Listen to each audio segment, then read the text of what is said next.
Thank you. That was Whitaker Locke, our accompanist. Welcome to the Unitarian Universalist Fellowship of Columbus, Georgia. I'm Bill Harlan. I'm your volunteer service leader this morning. That was Whitaker Locke playing hymn number 149 from singing The Living Tradition, Lift Every Voice and Sing. Normally we would have UU singers singing with us, and I hope the pandemic ends before we have to learn that technology to bring it to you on YouTube. What a year. Last week, we talked about some of our intentions for the new year, and particularly intentions as they're related to the 7 principles of Unitarian Universalism. I think we all approach this new year as what a relief. This has got to be a better year than 2020. And of course, it started with even more pandemic and even more political chaos and more economic hardship. That said, there's a little bit of light at the end of at least next week's tunnel. Tomorrow is Martin Luther King Day, and we always celebrate that at UU as a chance to renew our commitment to honor and respect all people. And also to set a course for the coming year. And UU is going to do that nationally. Starting tomorrow, they will begin a program called 30 Days of Love, and it will focus on 4 themes from the Commission on Institutional Change report, which was called Widening the Circle. And it reminds us that liberation in the wider world is indelibly connected to liberation within ourselves. Go to the uua.org website and you can find out more information about that. And also they're doing something interesting at the end of this 30-day period. On February 14th, they will have a Side with Love Sunday worship service that they will live stream. So we're going to check that out and see if maybe we can live stream that service in conjunction with our service on February 14th. However, we're not waiting until tomorrow to side with love. This morning's program is brought to us by Patricia Lassiter, our longtime member and a great friend and a political activist par excellence. We haven't seen a lot of Patricia in the last year, especially during the pandemic. She's been working 12 to 14-hour days or more with various organizations. She, most recently, and especially in the last year with the Georgia Democratic Party. This is not going to be a partisan talk, however. She is going to talk to us about an important lesson she has learned both in the run-up to the general election and also in the Georgia primary. And it's a lesson about listening and democracy. So stick around and we'll welcome Patricia a little bit later. So we begin our services by lighting the chalice, but before we do that, I want to throw it over to David, and he can give us some Zoom reminders. David, are you ready to do that? I'm ready. Right.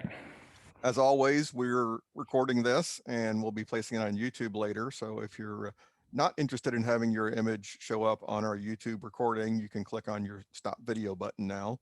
And we encourage you to join and subscribe to our YouTube channel. After the service is complete, stick around. We'll have the Q&A and social hour. The Q&A will not be part of the recording, so feel free to discuss whatever you want then. So stick around after the closer for the social hour and discussion about our program today. Great. There we go. Okay, here I am. Thank you, David. I do have some announcements also. Next week, Rick Spradlin will be our service leader and our speaker on a UU-related topic to be determined or to be announced. And on Sunday, January 31st, remind you all that our member Danielle Neal, who, although she moved to Pennsylvania, is still an active member. She's going to talk to us about Groundhog Day, and she's going to do it, I understand, from Gobbler's Knob in Puxatawny, Pennsylvania. So that's January 31st. And as I mentioned, Rick will be the Sunday after that again. And then on February 14th, I think we're going to have a pretty exciting live stream service. And we'll figure out exactly how we're going to do that in the coming weeks.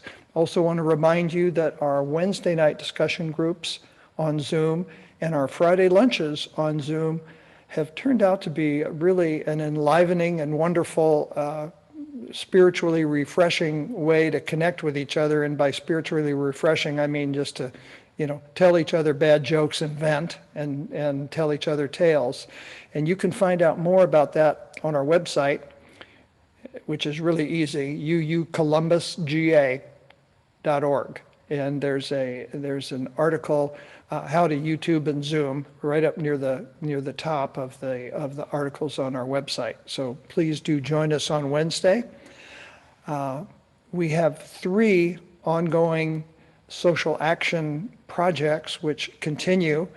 One of them is collecting warm jackets for Paz Amigos, which assists, it's a local group. Many of our members have been involved with this, including me, and we assist immigrants who are released from the Immigration Detention Center in Lumpkin, Georgia. They need coats. A lot of these men they're released in what they were arrested in. Sometimes they were arrested in t-shirts. So they need warm coats when they get released, and as they travel legally to friends and family and other relief organizations around the U.S. And we're also collecting blankets, underwear, I think tarps, and some other items for the Homeless Resource Network.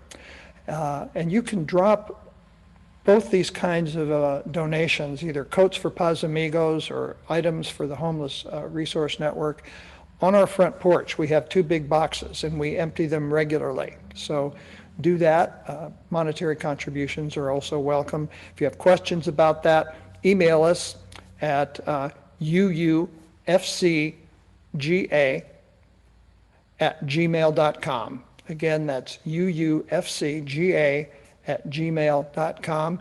And you can put Susan Stevenson in the subject line or question about social action, and we'll get that information to you. So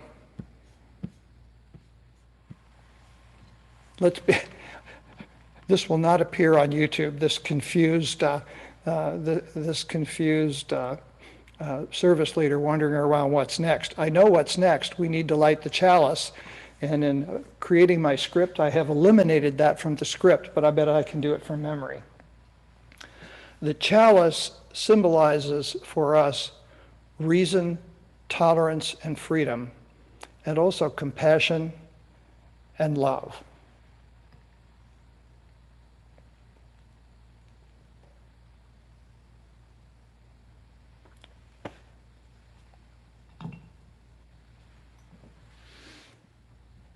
So now let's affirm the 7 principles that sum up the core values of Unitarian Universalism.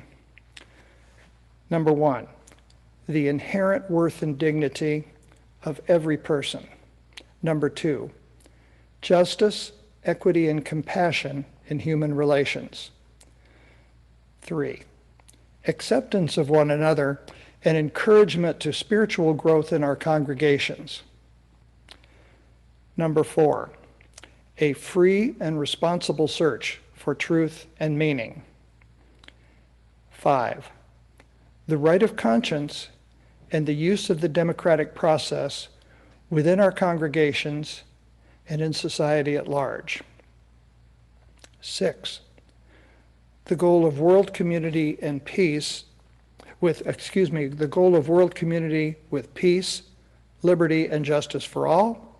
And 7, respect for the interdependent web of all existence, of which we are a part. Another way we proclaim the vitality of this fellowship is through sharing brief and personal joys and concerns, and you're going to have an opportunity to do that.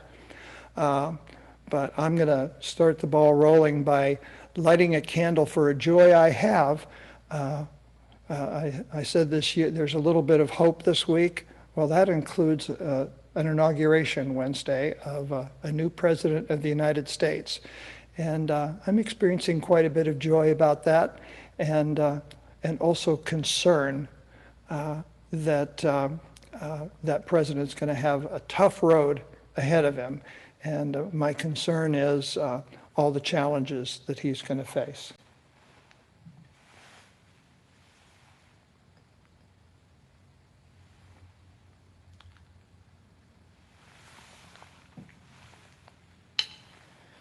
And while you're thinking of your own joys and concerns, and you can use the chat button on Zoom to type those if you don't feel like talking. But another concern that I have is that in the past week, I have had family members, good friends, and good neighbors all have been diagnosed with COVID-19. And I'm lighting a candle so that we can keep them in our thoughts.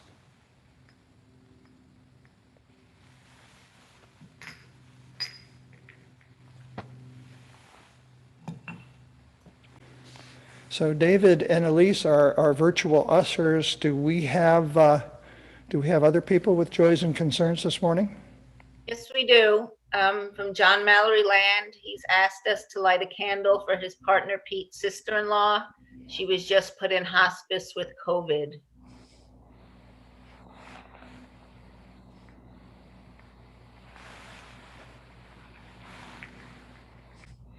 Thank you, Elise. And Brenda Stevens, concerned for her mother, who is recently diagnosed with COVID. She's now in Muskogee Manor, the COVID unit. Please light a candle for her. I will do that. And Ron has a joy that they've already collected over $1,000 for Feeding a Valley this week. That's fantastic, and we're going to talk more about that during the offering because I think this is the third Sunday. Great. Barbara Owens also would like us to please light a candle for Sunny in the hospital with COVID. Candle supply is dwindling, but that doesn't, I can go off camera and get more, but I'll consider this candle already lit.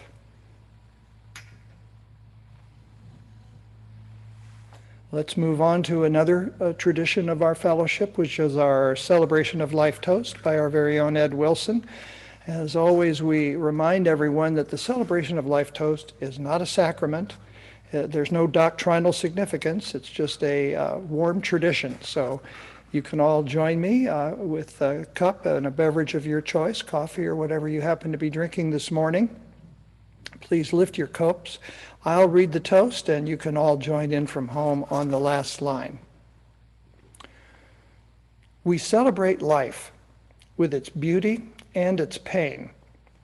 We lift these cups in tribute to the achievements of human minds and hands and in sensitivity to the frustration of misfortune and heartache, not fixing blame or credit for the outcome of chance, sensing the risk, savoring the joy, sharing it all, knowing of the certainty of death and remembering the value of each moment. We drink our toast of celebration to this time, to the future, to each other, to the throbbing of the earth and sea and sky with life. All together, we drink this toast in celebration of life.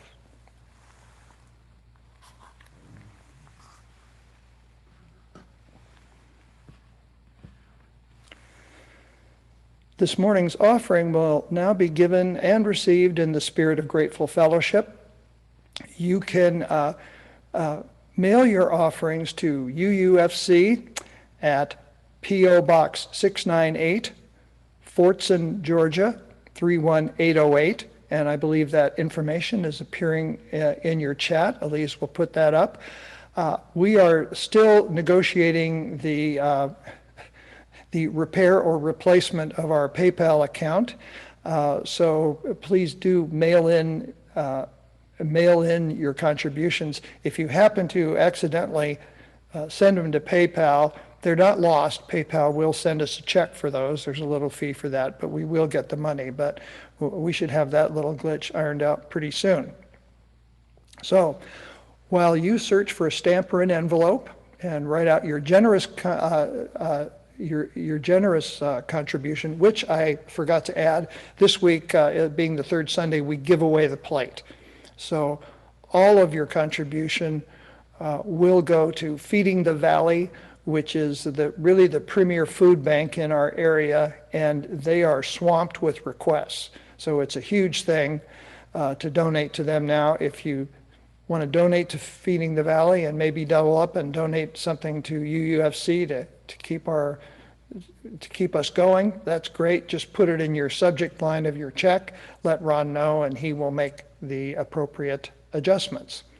So that said, while we're preparing to donate, Whitaker Locke, through the magic of the internet and a recording, will play an offering tune for us.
Thank you, Whitaker.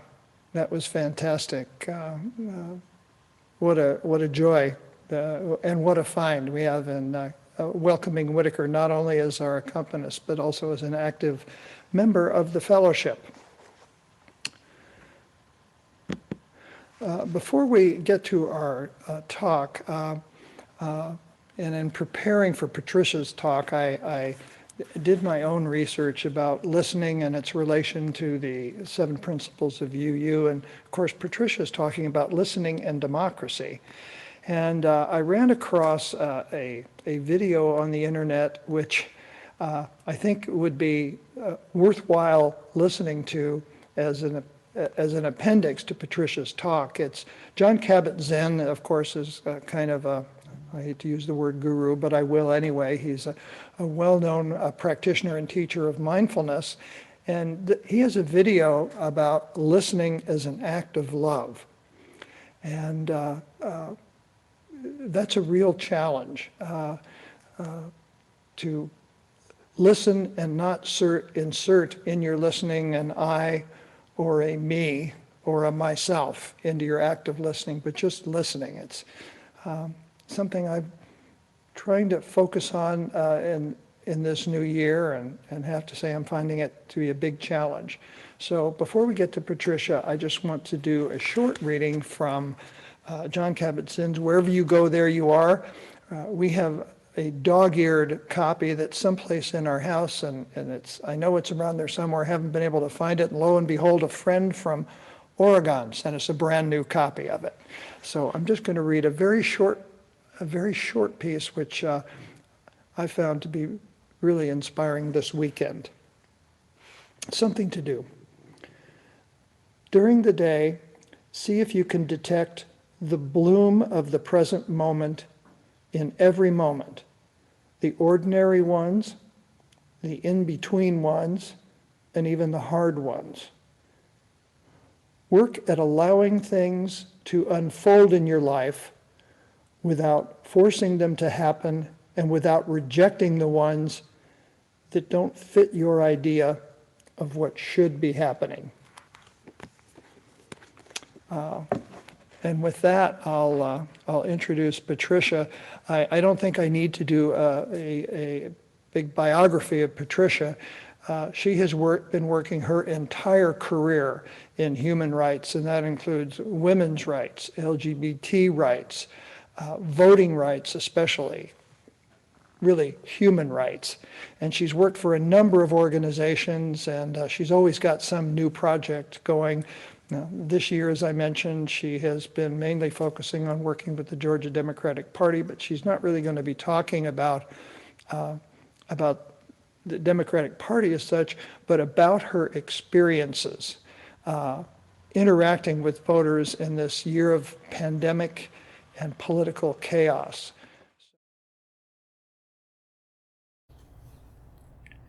Communication has been the key to enduring, surviving, and thriving this last year. It's difficult enough within a family unit living in one space.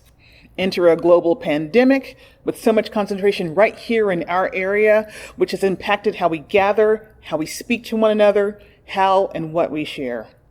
My job in politics has always depended on me saying the correct words to convince people to do what I need them to do. Volunteer, to donate, to vote. I truly believe that voting is our civic duty, and I will ask anyone and everyone to do so at any time. I'm pretty good at it, and I've been managing teams to get that done for years now.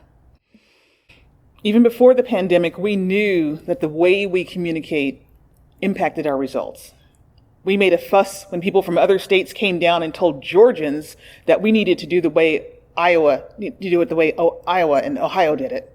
We were offended when people from Atlanta came to Harris County, came to our Muskogee County, Chattahoochee, and Stewart counties to show us the way.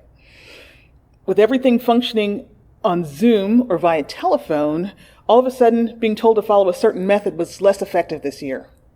To tell the truth, organizing outside of major hubs and being told that being thought of as less sophisticated has its upsides. We're not watched as much, and not much is expected of us. We always overperform, and the reason is simple. Sure, we talk and ask for what we want, some of the time. We listen and find what the people want all of the time. Especially now. Here's the traditional pitch. Hello, I'm volunteering for X. Please do this, and here's why. I share a generic talking point, and I wait. If I get what I want, I move on. If not, I pivot and try something else. Not this time. This time it's, hello, how are you doing? And then I'm quiet. I shut down. It's that simple. Do I get what I want on the first call? Not all the time. It's not always the first call. It might be the second call or the third call. So when people from on high are asking us to, you need to make 1,000 calls to get 300 commitments, it might be 3,000 calls. And that is okay. And actually, that is better. And it's because, once again, we are talking with people, we're not talking to people, but we're listening to people. And it's that quiet that makes it work.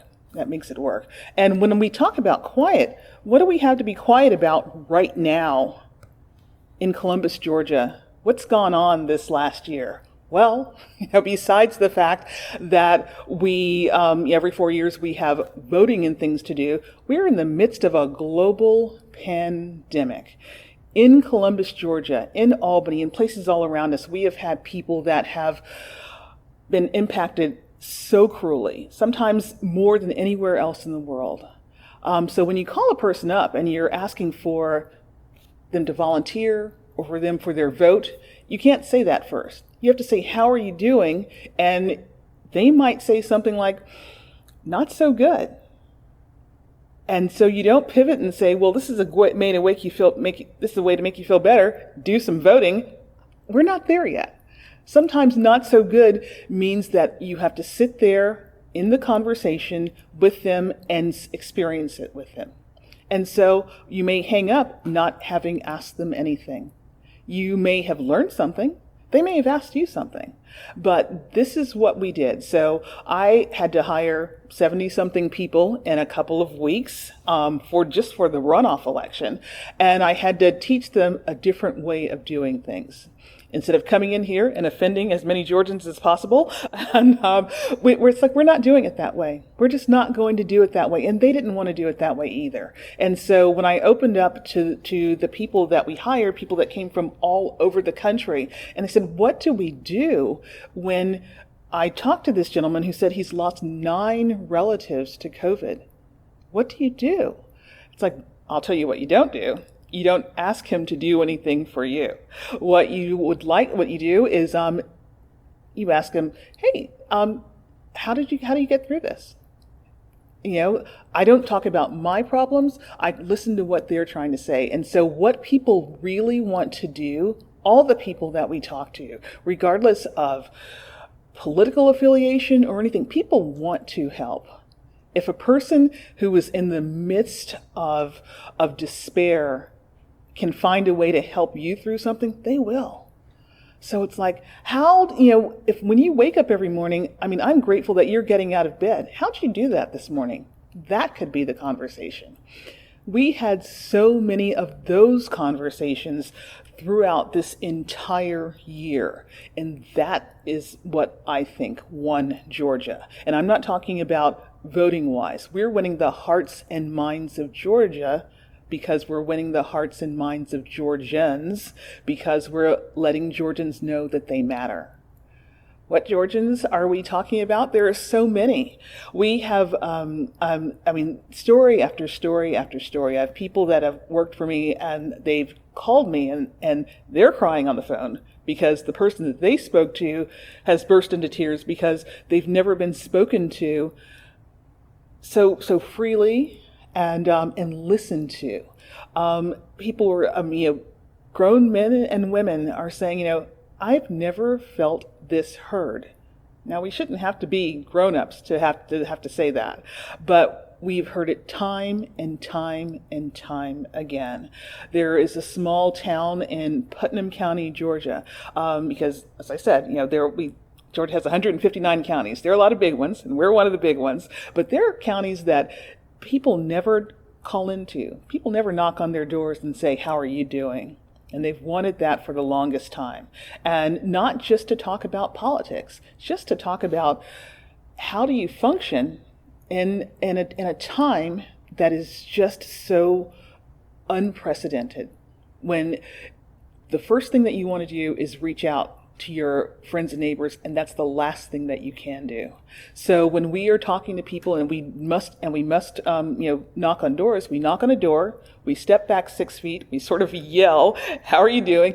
That person may slam the door in our face. That person may need to see us. And so we don't know every time, and it's exciting every single time. But what that person does want to do is share how she or he gets through the day. And it could be by saying, I need you to talk to, I need to talk to something else. If I can give that person a little bit of information that that person can give to someone else, that's made their day, that's made my day. That is all I need to do. So back to Putnam County. There's a gentleman there, Reverend Kilgore, a very sweet man, and he has been just doing for his community day in and day out and day in and day out. He's not looking for recognition. He's just there. But I had a chance to do something for him that I have not really done for a lot of other people. We had a chance to bring a big candidate to small Putnam County, Eatonton, Georgia. And when we told him that, and that he would be allowed to introduce the candidate, he cried. And not because he was excited about doing that. He cried because he was so excited that the people there were being heard. And so the morning that the candidate came, I called him up just to say hello, because you call people up and you say hello. You don't always ask for something. You just call to see what's going on. You see how their parents are doing. You see how their brothers and sisters are doing. He almost couldn't answer the phone because he was out power washing his church. He was out power washing the driveway because he knew that people were coming. That first meant more to me than any vote ever could. And the fact that he voted didn't hurt. But this is what listening means. And the thing is that being heard that way makes him pass that on to the people that are going to come behind him, that will come behind him, and the people that are beside him. And so he told people in other communities, and other people were saying, wow, this is really a movement. And then that impacted the people that actually worked for me, and they wanted a piece of that. They're like, we want to call people and not always ask for something. We just want to call and check in.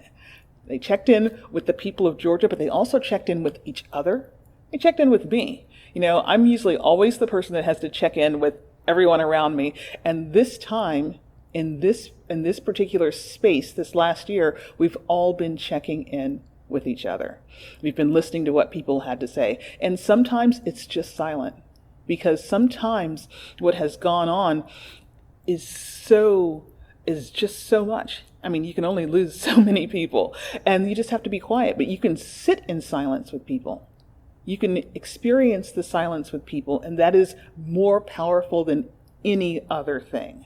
I am so grateful for this last year. It has been an exercise in something I never really want to repeat, because being in front of a Zoom camera 12 to 15 hours a day, the novelty has worn off, but I've learned so much. I've learned that, even though it's a great tool, visual cues are hard. And so looking at one small box, you have to go a little bit further. You have to ask that question. You must ask that question. How are you doing? And then you must be silent and give people the chance to choose whether or not they want to answer you. Once again, and we do it every day, but also you have to do it in communities. In Ben Hill County, another small county in Georgia, and there's a little town called Fitzgerald. And we were walking around one day, and we were talking to people, asking them how they were doing. We saw a group of kids that were not even close to voting age, but they liked what we were doing. They wanted to hang out with us. We talked to them. We talked about their experience and what was going on with their schools, what their fears were. And all of a sudden, they started walking around with us. We thought that was great. We did that all day long, and then we went home. I got on Twitter that night, and those 15-year-olds had made a rap, and it was a fantastic rap about civic responsibility. And we did not ask them. It was perfect. They were perfect, and they are giving to their community in ways that I never could have asked. I did not have the words to ask them to do. And it was because I listened to what they needed, and they found that they could listen to what someone else needed, and everybody really wants to help. I'm so grateful every single day and humbled by this experience of being able to go out and listen to people. And yes, it is nice not telling people what to do all the time because guess what? We always knew. We always knew what to do. And what we are doing right now is we are taking the time that we have always needed to explore that. And I have learned more about other people, but also more about myself. Once again, I'm humbled, happy to speak to you about this, but sometimes I'm learning and knowing that you don't have all the answers is just the greatest gift of all, because we can take this journey together to learn what is really going on out there. As a political operative, which is what I do in real life, every single day that I meet someone that says, give me the answer to this, I listen, and now I'm able to have people talk themselves through, because people really know what they want. They may need just a little bit of prodding, but if we have a conversation where it's like, tell me who to vote for. I don't have to tell you who to vote for. Let's just talk about what you like, and then you're going to find out if we actually listen to each other. And so it has been humbling, and it has been such a wonderful experience to talk to other people about organizing differently than we have ever organized before. And it's going to keep going on that way. It is going to keep going on that way. Once we get outside and we're able to talk to, to touch elbows. Who knows if we'll ever hug again? My goodness. But if we're able to touch elbows, we will still use the lessons that we have learned right now on just hearing. It is so powerful. And the great equalizer, I think, has been this Zoom. There are people that could not come to us, people that we cannot come to. And now we are able to find a different way. It is just so empowering. And what's next? How are we, I love this fellowship, and I love being here, and I love being able to talk to you. And we're going to find ways in this next year, because of what we have learned in this last year, of doing it better and better and better. I think we're doing a fine job right now. Next year, we're going to do an even better job. The people that come behind us to do this job are going to do it even better. And it's because we are hearing each other. We're listening to each other. And I've never felt stronger as a political person, as just a human being, than I feel right now. And I've never talked less. I have never talked less. And I feel so very empowered and strong every single day when I get up and know that there are people out there who want to do the right thing, and I am playing a very small part in helping them do that. But everything that I'm helping them do, they're helping me do better. They just make me better every single day. I love my job. I love being here. And I really cannot wait to see what the future holds. I think we're on the upswing right now. We have this vaccine. We're going to get healthier. We're going to be able to see each other more. But I hope that we're able to hear each other more. And we're able to just watch each other thrive and learn from each other as we thrive, as we listen to each other, as we find new ways to communicate.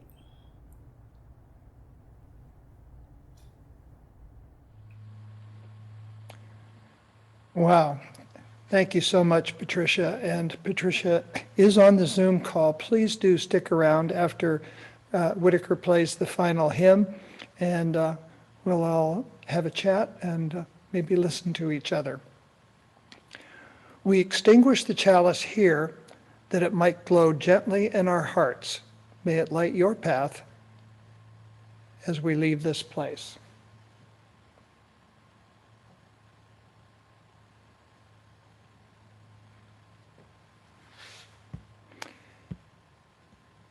Now, would everyone please rise in body or spirit for the closing words? And just symbolically, I'm going to remind all of us that wearing a mask is not an atrocity.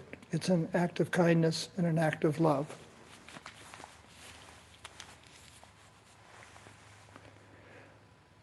With unity of spirit, we go our ways, in universal fellowship until we meet again. And now Whitaker will play us home with a hymn that we all know. Whitaker.